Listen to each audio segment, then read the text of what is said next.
Sinariwa ng pamilya ng pumanaw na komedyanteng si Richie the Horsey ang masasayang alaala nito. Dumalo sa unang gabi ng kanyang burol ang ilan niyang malalapit na kaibigan. Ang mainit na balita hatid ni Haji Rieta.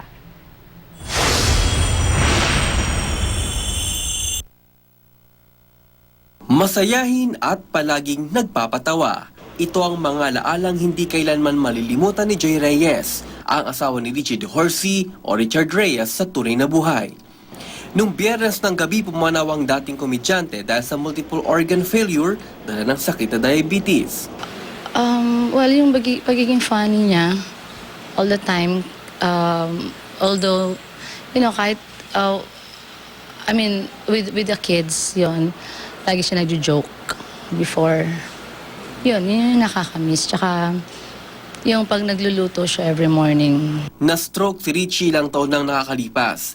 Dinapuan din siya ng diabetes at sunod-sunod na raw ang dumapong sakit sa kanya. Hindi na kasi siya nagre-respond eh. So, bali, pag kinausap mo siya, hindi na siya, parang hindi kanya naririnig or hindi kanya nakikita. Ganon. Yun nangyari. So, parang he's getting weaker. Ganon.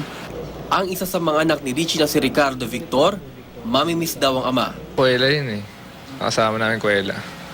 Yun na yung mamimiss ko sa kanya. Lahat ng positive na nalaman ko sa kanya.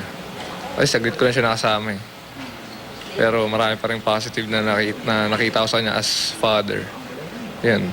Yun yung mga mamimiss ko sa kanya, syempre. Sa unang gabi ng burol ni Richie, pamilya at ilang malalapit na kaibigan ang naroon.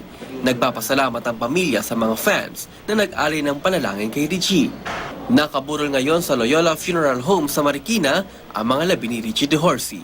Haji Rieta, GMA News.